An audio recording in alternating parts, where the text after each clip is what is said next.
मेरा बेटा था, वो शकरपुर थाने की साइड गया था, नशा कर रखा था। 2 पुलिस वाले आए, उसको पकड़ा। फिर एक पुलिस वाले ने कैंची मंगाई बाहर से, उसके बाल काटे, उसका पूरा जूड़ा ही काट दिया। पकड़ के पहले मार पीट करी बहुत ज्यादा, और उसको पाइपों से मारा, उसके नील डाल रखा है, मार मार को उसका तो एकदम अधमरा कर दिया।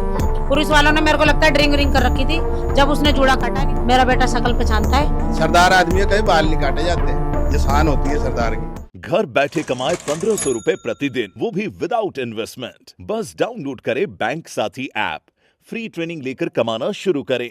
बैंक साथी से जुड़कर 15 लाख लोगों के सपने हुए पूरे। अब बारी है आपकी। नमस्कार, मेरा नाम है किंजल चौहान और आप देख रहे हैं झलको दिल्ली। एक ऐसी घटना सामने आई है जिसने ना केवल इंसानियत को शर्मिंदा कर दिया है, बल्कि एक धार्मिक समुदाय की भावनाओं को भी ठेस पहुंचाया। इस वक्त मैं मौजूद हूं दिल्ली के कल्याणपुरी इलाके में और एक परिवार मेरे साथ मौजूद है जहां पर एक बड़ी ही शर्मनाक घटना सामने आई है। परिवार वालों से बात करेंगे और जानेंगे पूरा मामला। आपका क्या नाम है? मेरा नाम मित्ता है। मेरा बेटा था, वो शकरपुर थाने की साइड गया था, गया भी नहीं था, उसने नशा कर रखा था और हमें पता नहीं वो कहाँ गया कहाँ नहीं। बस में गया था, बस से उतरा, वो स्टैंड पे 2 पुलिस वाले आए, उसको पकड़ा। पकड़ के पहले मार पीट करी बहुत ज़्यादा, और उसको पाइपों से मारा, उसके नील डाल रखा है, मार मार को उसका तो एकदम अधमरा कर दिया। फिर एक पुलिस वाले ने कैंची मंगाई बाहर से, उसके बाल काटे, उसका पूरा जूड़ा ही काट दिया। ये भी 9 तारीख की बात है। और हमारी थाने गए, हमारी कोई सुनवाई नहीं हुई, कुछ नहीं हुआ। फिर वहाँ से हम वापस आए। अब हमारी सुनवाई के लिए कोई कोई खड़े हो रहे हैं, जो आ रहे हैं उनका नाम हम बताएंगे। आपके बेटे का क्या नाम है जिनके साथ? राजू सिंह।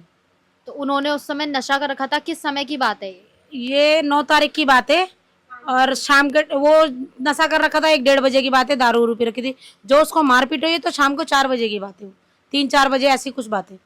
तो पुलिस वालों ने उन्हें नशे में पकड़ा केवल इसके लिए मारा, या उन्होंने नशे में कुछ ऐसा गलत काम किया था जिसकी वजह से पुलिस ने उन्हें पकड़ा? ऐसा कोई गलत काम नहीं किया, ना कोई गलत पकड़ा उन्होंने बस स्टैंड पे देखा यूँ बोला कि तू चोरी कर रहा है, बस, और कुछ भी नहीं देखा। और ना उसने कोई चोरी करी ना कुछ, उन्होंने झूठा इल्जाम लगाया मेरे लड़के पे। तो चोरी का इल्जाम किसी और ने लगाया था या पुलिस वालों ने? पुलिस वालों ने अपनी तरफ से ही पकड़ के मारा। पुलिस वालों ने, मेरे को लगता है ड्रिंक व्रिंक कर रखी थी जब उसने जूड़ा काटा, नहीं तो वो खुद भी नहीं कर, ऐसे तो खुद भी नहीं कर सकते। तो बालों का महत्व तो आपके धर्म में बहुत ज्यादा होता है। ऐसे में जब आपको पता चला कि आपके बेटे के बाल काट दिए गए तो परिवार पर क्या असर पड़ा? अरे बहुत ज्यादा असर पड़ा। हमारे यहाँ के सब लोग भड़क गए, हमारे सरदार सारे खड़े हो रखे हैं। अब देखते हैं क्या होता है क्या नहीं। अभी हम 3 बजे के बाद जाएंगे, हमारे आगे क्या क्या कार्रवाई होती है क्या नहीं। तो ये 9 तारीख की घटना है। आप लोगों को इसके बारे में कब पता चला कि उनके साथ ये सब? हमें उसी दिन पता लग गया था, लेकिन मैं नहीं थी, मैं अपनी बहन के यहाँ गई हुई थी। 2 दिन बाद में आई, फिर मैंने 100 नंबर को कॉल करी, फिर हमारी आगे बात बढ़ी, फिर मैंने ये बात करी थी आगे। नशा, आपके बेटे नशा करते हैं, आपने उन्हें पहले कभी रोका कि नशा करना गलत बात है तो वो भी इस तरह से ना करें? नहीं, मैं बहुत रोकती हूँ, नहीं मानता वो। अब जिसको नशे की आदत है वो तो नशा करता ही है। मैं बहुत रोकती हूँ, नहीं मानता वो। तो अब प्रशासन से आपकी क्या मांग है? पुलिस वालों के खिलाफ आपने कोई रिपोर्ट वगैरह दर्ज कराई है? कराई है हमने। कौन से थाने में? हमने पहले कल्याणपुरी थाने में करवाई थी, फिर कल्याणपुरी थाने वाले हमें छोड़ के आए वहाँ पर, अपनी गाड़ी में बिठा कर शकरपुर थाने छोड़ के आए। वहाँ पे से हमारी बात हुई। अब देखते हैं, आज फिर दोबारा हम जाएंगे वहीं। अभी केस कौन से थाने में है? केस तो चौकी में थे। कौन सी चौकी में थे? शकरपुर थाने में। और जिन पुलिस वालों के खिलाफ आपने केस दर्ज करवाया वो कौन से थे? अभी ना उनका नाम पता है, ना हमें कुछ पता है, ना उनका नंबर है हमारे पास। मेरा बेटा शक्ल पहचानता है, एक की पहचानी थी, जिसने केस काटे वो नहीं मिला। तो पुलिस वालों की ऐसी क्या नाराजगी थी कि चोरी का आरोप लगाकर, आप बता रही हैं कि चोरी की भी नहीं थी, उसका आरोप लगाया था, और उसके बाद केवल तो वो तो पुलिस वालों को ही पता है, हमें नहीं पता। थाने में भी डाल सकते थे, अरेस्ट कर सकते थे, लेकिन बाल काटना क्या था? उसने खुद नहीं बोला मेरे को बंद कर दो, मेरे बाल मत काटना, मेरे बाल को मत छेड़ना, तब भी उन्होंने फिर भी काटे ही काटे। तो जब आपको पूरी घटना पता चली, पुलिस वालों के खिलाफ आपने कार्रवाई करवाई, अब तक कोई सुनवाई हुई है? नहीं हो रही थी, हमें तो बस ऐसी साइड में ले जाकर पूछताछ कर रहे थे, क्या क्या चाहते हो, साफ साफ बता दो, यही कहना था उनका, लेन देन का या कुछ भी हिसाब किताब। लेकिन हमने कुछ नहीं किया, हमने सीधा यही कहा कि भैया उन पुलिस वालों को बुलाओ, उनकी वर्दी उतारो, उनको सस्पेंड करो, सीधी सी बात। तो कि आपसे ये बातें किसने कही कि लेन देन कर कर इस मामले को दबाना? ये बात नहीं, उन्होंने खुल के नहीं बोला, मतलब असले मसले में बोल रहे थे वो। क्या कौन से थाने? ये शकरपुर थाना। तो उन्होंने इस तरह से आपको बोला, लेकिन सुनवाई अभी तक जिन्होंने किया है उनके खिलाफ कोई कार्रवाई नहीं हुई? कुछ भी नहीं हुआ। और जो उन्होंने हमें रोड की फोटो जो टीवी में दिखाई थी, उनमें भी कोई, ना पुलिस वाले दिख रहे थे, ना मेरा लड़का दिख रहा था। उन्होंने वो फोटो वोटो काट के फिर हमें दिखाया था। तो पुलिस वालों के पास इस बात का कोई सबूत है कि आपका बेटा चोरी कर रहा था, जिसका आरोप में उन्होंने नहीं नहीं, कुछ भी नहीं निकला उसके पास। हम तो खुद कह रहे थे क्या चुराया है उसने, दिखाओ तो सही हमें, क्या बरामद हुआ, किस बात पे मारा। वैसे चाहे तुम कोई इल्जाम भी लगा रहे थे, मारते कूटते छोड़ देते उसे, या बंद कर देते, बंद करा देते, लेकिन बाल काटने का क्या मतलब बनता है? सरदार आदमी है, कहीं बाल नहीं काटे जाते, ये शान होती है सरदार की। क्या महत्व होता है बालों का आपके धर्म में? बहुत ज्यादा, बहुत ज्यादा।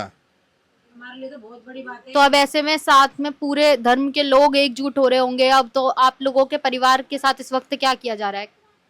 कुछ भी नहीं, बस ऐसे ही, बस कोई कह रहा है हम करा देंगे, कोई कह रहा है हम करा देंगे, बस ऐसे ही हम भी उनके कहने पे चल रहे हैं अभी तक। तो देखते हैं अब आगे क्या होता है। आगे क्या होता है, अब आगे की कार्रवाई देखते हैं। 3 बजे के बाद क्या होता है फिर हम आपको बताते हैं। तो अब आप लोगों की क्या मांग है कि क्या किया जाए? हमारी तो यही मांग है, जिसने मारा है ना उसकी वर्दी उतारी जाए। और सस्पेंड कराओ उसको। और गुस्से में आदमी क्या कहेगा, कितना बर्दाश्त करेगा आदमी? किसी के बच्चे के बाल काटे हैं, क्यों काटे, किस बात क्या से उम्र काटे? थी उनके जिनके बाल काटे? 23 साल। और कितने समय से वो नशा करते थे? अब क्या करें, नशा तो अभी 4-5 साल से ही चालू हुआ है। वैसे तो मार मार के मैं सुधार रहा हूँ, लेकिन सुधर नहीं रहा है। क्या करूँ, मैं भी मजबूर हूँ। अगर कोई नशा कर रहा है या कुछ भी कर रहा है, उसको मार पीट के तुम बंद कर दो, लेकिन किसी आरोप में ऐसे झूठे नाम में क्यों फंसा रहे हो? क्या बरामद हुआ है, क्या मिला है उसके पास, हमें भी दिखाओ। जब कुछ मिला ही नहीं तो बाल काटने का क्या मतलब बनता है? तो जैसा कि आपने पूरा मामला जाना कि पीड़ित की उम्र 23 साल की थी, ऐसे में उन्होंने नशा कर रखा था, लेकिन क्या उस नशे का अंजाम पुलिस वालों को ये देना चाहिए था कि उन्होंने बिना किसी सबूत के चोरी का आरोप लगाते हुए बाल काट दिए? अगर चोरी की भी गई थी तो ऐसे में अरेस्ट किया जा सकता था, अलग सजा दी सकती थी, लेकिन मारपीट कर कर एक ऐसे धर्म के बाल काट देना जिनके धर्म में बालों का बेहद ही खास महत्व होता है, उनकी पग उतार कर उनके बाल काटे गए। उनके कई बार मना करने पर भी पुलिस वालों ने उनकी बात नहीं सुनी। अब ऐसे में पूरा परिवार पुलिस वालों के सस्पेंड होने की मांग कर रहा है, लेकिन मामले में अभी तक कोई कार्रवाई नहीं हुई है। पूरे मामले पर आपकी क्या राय है, कमेंट बॉक्स में जरूर बताइएगा। दिल्ली से कैमरामैन नरेश के साथ मैं किंजल चौहान, देखते रहिए झलको दिल्ली। झलको